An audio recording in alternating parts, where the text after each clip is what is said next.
Hello everyone, my name is Sushil. Welcome to my YouTube channel.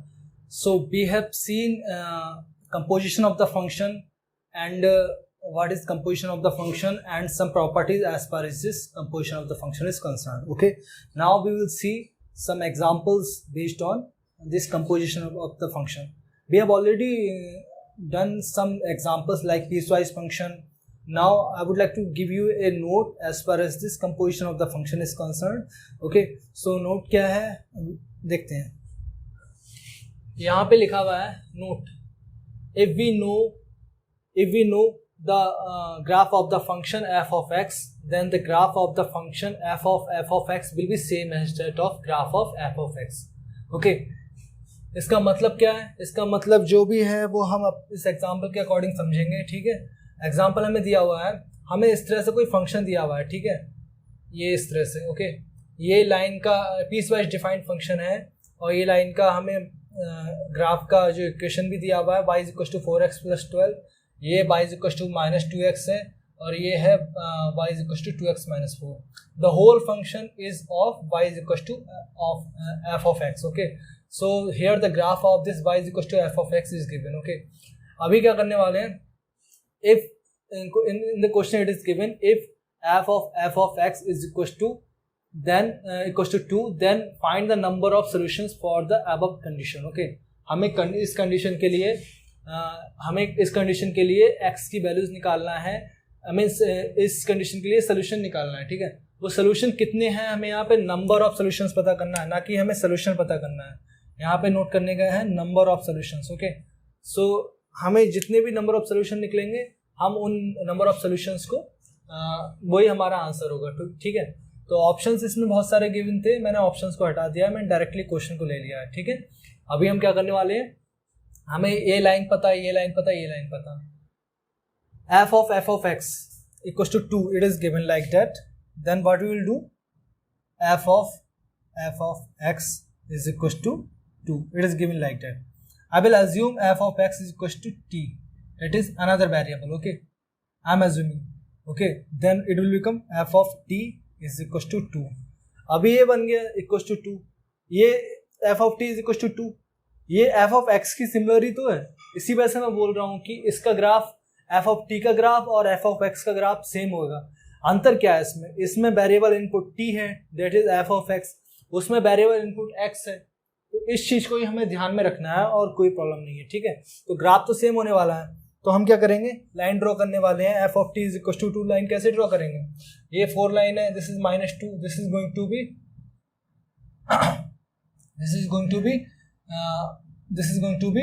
y is equal to 2 line. इस graph के according y is equal to 2 line है. ठीक है, लेकिन हम वहां पे y इसकी वजह से लिख रहे हैं ताकि कोई बाद में कंफ्यूजन ना हो. ओके, सो इस समय y is equal to f x graph ये है, हम इसको एज्यूम कर ले रहे हैं ये y is equal to f of x, that is y equal to f of t graph है. ठीक है, तो हम क्या करेंगे, यहाँ पे t होना चाहिए, t लिख दे रहे हैं. ठीक है, लेकिन t लिखेंगे नहीं, हम अपने दिमाग में मानेंगे कि यहाँ पे t है. ठीक है, तो यहाँ पे जब f of t is equal to 2 लिख दिया, इसका मतलब मैंने यहाँ पे एक लाइन खींची, ये है f of t is equal to 2. Okay, तो इसको, और ये है f ऑफ t का ग्राफ. ठीक है, अब ये f ऑफ t का ग्राफ है और यहाँ पे मैंने बोल दिया f of t equal to 2 line ही है, तो इसके सॉल्यूशंस इसके अकॉर्डिंग क्या होंगे, इंटरसेक्शन ही तो होंगे. तो ये लाइन ड्रॉ की थी इस ग्राफ पे, तो इसका क्या मतलब है, ये पॉइंट मिला एक हमें इंटरसेक्शन, एक ये पॉइंट मिला, एक ये पॉइंट मिला, तो यहाँ से t की वैल्यू क्या क्या होंगी वो हमें एक्सट्रैक्ट करना है. ठीक है, ये हमें यहाँ पे t ये कोऑर्डिनेट निकालना पड़ेंगे, ये कोऑर्डिनेट. ओके, ये कोऑर्डिनेट निकाल लेंगे, फिर हमें आगे समझ में आएगा हमें करना क्या एक्चुअली में. Okay, I hope it is clear. अभी क्या करने वाले हैं, f of t is equal to 2 इसमें रख देंगे, f of t is equal to 2 इस लाइन में रखेंगे क्योंकि ये लाइन ही तो है. So y is equal to 4x + 12.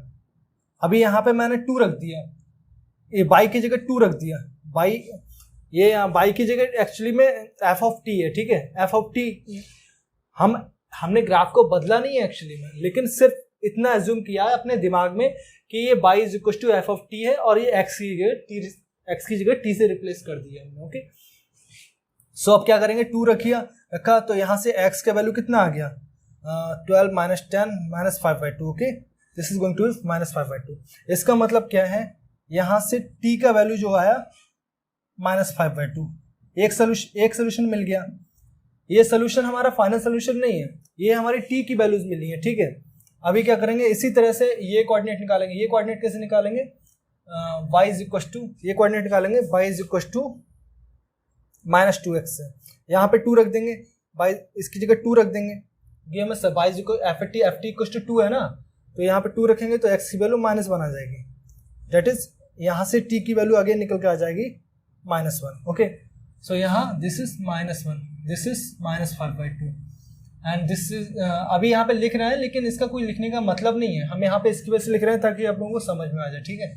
इस कोऑर्डिनेट का कैसे निकालेंगे, यहाँ पे इस कोऑर्डिनेट को कैसे निकालेंगे, एक ये मिला, ठीक है। तीसरा y is equal to 2x - 4 है, यहाँ पे -2 रखा उसकी जगह, y की जगह 2x - 4। ओके, सो यहाँ पे x की वैल्यू क्या आ जाएगी निकल के, x की वैल्यू क्या निकल के आ जाएगी, this is going to be 4 - 2 2, that is x equal to 1। Okay, so यहाँ से x equal to 1, that means f of t, यहाँ पे यहाँ पे t का मतलब 1 आ जाएगा, ठीक है। यहाँ का t का मतलब 1 आ जाएगा, ठीक है। अभी ये t का मतलब 1 आ गया, तो ये हमें किस चीज के सोल्यूशन मिले हैं इस समय में। अगर इस ग्राफ को हम f of x that is f of t मान रहे हैं, तो t जो इनपुट है तो t की वैल्यूज पता लगी। यहाँ से इसका मतलब हमें पता लग गया f ऑफ t की क्या क्या वैल्यूज हैं। पहली वैल्यू आई है -5/2, दूसरी वैल्यू आई है -1, तीसरी वैल्यू आई है 1। Okay, so this is 1। Okay, अभी क्या करने वाले हैं हम, इस f ऑफ t का मतलब क्या है, इस f ऑफ सॉरी ये t की वैल्यूज है। ओके, सॉरी ये t की वैल्यूज है। ओके, सो t के जगह हम रिप्लेस कर रहे हैं again f of x। Okay, f of x ही तो होगा क्योंकि हमने शुरू में तो एज्यूम यही तो किया था, f of x equal to -5/2 -1 1। Okay, अभी क्या करने वाले हैं हम, यहाँ से नंबर ऑफ सॉल्यूशंस निकालने हैं। अब इसको एज्यूम कर रहे हैं, ये सब हटा रहे हैं, ठीक है, इसका कोई मतलब नहीं है, ये सब हटा रहे हैं, मैंने समझाने के लिए लिख दिया था। अब इसको एज्यूम करने वाले हैं, अब इसको एज्यूम करने वाले हैं, ये लाइन में हटा दे रहे हैं, इसका भी कोई मतलब नहीं है, ठीक है। एक्चुअली हमें 2 जगह ग्राफ बनाना चाहिए, लेकिन ग्राफ तो सेम ही रहेगा, इसकी वजह से मैंने 2 जगह ग्राफ नहीं बनाया है। ओके, अभी हमारा ये है y is equal to f of x। Okay, ये इनपुट है x f x equal to -5/2 line draw करो, इसमें -5/2 लाइन ड्रॉ करने वाले हैं, तो ये कहाँ पे जाएगी, यहाँ कहीं पे जाएगी। This is going to be यहाँ f of x is equal to -5/2। अब ये लाइन यहाँ पे कितने पॉइंट्स में इंटरसेक्ट कर रही है, ओनली 1 पॉइंट पे, तो ये हमारा इसके अकॉर्डिंग जो x वैल्यू होगी वही हमारा फाइनल सोल्यूशन हो जाएगी। तो ये एक सोल्यूशन यहाँ से मिलेगा, दूसरा सोल्यूशन, तो यहाँ से कितना नंबर सोल्यूशन मिले, number of solution 1, only 1 intersection. Okay, -1 line draw करने वाले हैं, तो -1 लाइन यहाँ कहीं पे होगी, ठीक है, लाइन यहाँ कहीं पे होगी। अभी we will draw -1 line, the -1 line will be like this. Okay, यहाँ पे f of x equal to -1 line होगी, ठीक है। अभी यहाँ पे कितने इंटरसेक्शन मिल रहा है, एक इंटरसेक्शन ये मिल रहा है, एक इंटरसेक्शन ये मिल रहा है, एक इंटरसेक्शन ये मिल जाए, तो इसके अकॉर्डिंग मुझे कुछ वैल्यूज मिलेंगी x की, यही तो x की वैल्यूज होंगी, तो यही सोल्यूशन हो जाएंगे। तो यहाँ से -1 से मुझे 3 सोल्यूशन मिल रहे हैं, मुझे सोल्यूशन निकालने की जरूरत नहीं है इसमें, क्योंकि सोल्यूशन मुझे नहीं निकालना, सोल्यूशन निकालने का कोई मतलब ही नहीं है, ठीक है। अभी क्वेश्चन में जो पूछा हम सिर्फ उतना बात करेंगे, यहाँ पे 1 पुट करेंगे, I mean t equal to 1 that is f of x equal to 1 line draw करने वाले हैं, ये 4 है, अगर यहाँ पे लाइन ड्रॉ कर रहे हैं, ठीक है, ये भी हटा दे रहे हैं, इसका कोई मतलब थोड़ी है। f of x equal to 1 line draw करेंगे, तो यहाँ पे भी f ऑफ x पे इंटरसेक्शन कितने मिलते जा रहे हैं, 3 इंटरसेक्शन मिलते जा रहे हैं, तो यहाँ से भी मुझे 3 सोल्यूशन मिलेंगे, तो टोटल नंबर ऑफ सोल्यूशंस कितने हो जाएंगे। For f of x equal to 2 के लिए टोटल नंबर ऑफ सोल्यूशंस कितने होंगे, total number of solutions will be 1 + 1 + 1 + 3 + 3 1 + 3 + 3 that is 7. Okay, I hope it is clear. There should not be any problem in it. Okay, so we will see mapping. Okay, so I am going to rub this. Now we will see mapping. Here I have written the definition of the mapping.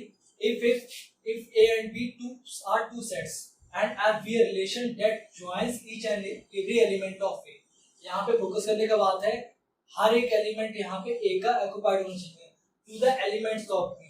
B के elements खाली छूट सकते हैं, अभी मैं यहाँ पे examples लिखे हुए हैं मैंने, उसको भी समझाऊंगा। Then F is called a mapping और function and is noted by F such that A to B और A to B F is like this. Okay, so I am going to elaborate this by with the help of this example.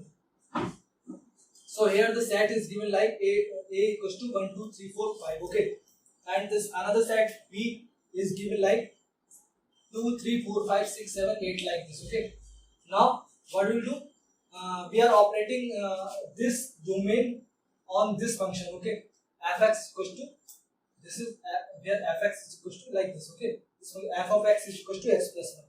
So 1 पे क्या होगा output 2, 2 पे क्या होगा 3, 3 पे क्या होगा 4, 4 पे क्या होगा 5, 5 पे क्या होगा 6। लेकिन यहाँ पे कोडोमेन क्या होता है, कोडोमेन और रेंज में मैंने ऑलरेडी बता दिया what is the difference between codomain and the range. Here we I am saying that 7 and 8 have left as it is. Okay, यहाँ पे हुआ क्या है, 7 और 8 का कोई ये किसी का इमेज नहीं बनता है, ठीक है, कोई प्रॉब्लम नहीं है। इस साइड में एलिमेंट्स खाली छूट सकते हैं, लेकिन इस साइड में कोई भी एलिमेंट खाली नहीं छूटना चाहिए। और दूसरी बात ये, किसी भी एक एलिमेंट की दो एक ही एलिमेंट की दो इमेजेस नहीं बननी चाहिए लाइक दिस। अगर यहाँ पे ऐसा है, अगर ये यहाँ पे कुछ ऐसा हो जाता तो ये मैपिंग नहीं होता, ये मैपिंग नहीं होता। क्यों? क्योंकि मैंने ऑलरेडी समझा चुका हूँ कि यहाँ पे एक ग्राफ है इस तरह से, वो ग्राफ का वो फंक्शन कब होगा, हम वर्टिकल लाइन खींचेंगे और अगर vertical line if this vertical line is intersecting on this graph at one point, then we will say this is a, we can say function. Okay, function और mapping, ठीक है। अभी यहाँ पे x मैंने क्या बोला, इस तरह का कोई ग्राफ ले लिया, यहाँ पे x की एक वैल्यू पर y की दो वैल्यू मिल जाएगी लाइक दिस सिचुएशन। यहाँ पे x इक्वल टू 1 पर y की दो वैल्यू 2 और 3 मिल जा रही है, इसको भूल जाओ, एग्जांपल दे रहा हूँ मैं, ठीक है। 1 की वैल्यू पे 2 और 3 मिल जा रहा है, तो इसका मतलब ये ग्राफ फंक्शन नहीं होगा। तो इसका मतलब ये ग्राफ फंक्शन नहीं होगा, ये सिर्फ सिंपली रिलेशन होगा, और वी कैन से कर्व होगा सिंपली। ओके, रिलेशन होगा। Okay, so I am going to write this like this. Okay, so this relation f is a mapping, I am saying like this. Okay, क्यों? क्योंकि यहाँ पे हर एक element occupied है और एक एलिमेंट की दो इमेजेस नहीं है, ठीक है, हर एक की अलग अलग इमेज है। ऐसा पॉसिबल है, ऐसा पॉसिबल है कि इस तरह से, ऐसा पॉसिबल है जैसे कि मैं एक 9 6 एक इमेज ले रहा हूँ, 6 का 7 हो जाए, और इस तरह रिपीट कर रहा हूँ, सॉरी ये मिटा रहा हूँ। ऐसा पॉसिबल है कि मैं यहाँ पे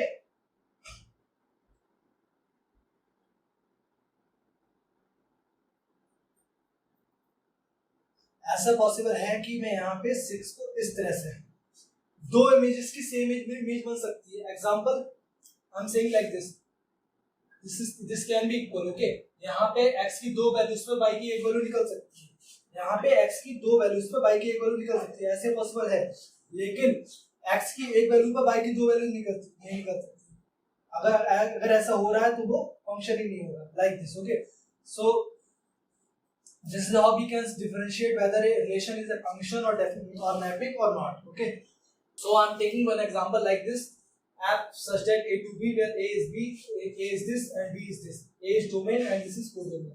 2 पे इमेज बन रहा है 8, 6 पे 9, 3 पे 10, 4 पे 11, 5 छूट जा रहा है, यहाँ पे छूटना नहीं चाहिए। अगर ये छूट रहा है इसका मतलब इनपुट यहाँ पे डोमेन को ऑक्युपाई नहीं कर रहा है, तो डोमेन ऑक्युपाई नहीं कर रहा है इसका मतलब ये मैपिंग नहीं होगा, this is not going to be a mapping। Okay, this is a relation, you can say this is a relation, but this is not going to be a mapping। Okay, अभी यहाँ पे एक example लिया, यहाँ पे मैंने क्या किया, एक इनपुट पे दो वैल्यूज निकल कर आ रही है, इस तरह की सिचुएशन, एग्जांपल लाइक इस तरह की सिचुएशन, इस तरह की सिचुएशन है, तो ऐसा सिचुएशन आ रहा है, तो इसका मतलब क्या है, we can say like this is not a mapping, this is a curve। Okay, so this is how we can differentiate whether a mapping is whether a relation is mapping or not। Okay, so I hope it is clear, you can get this।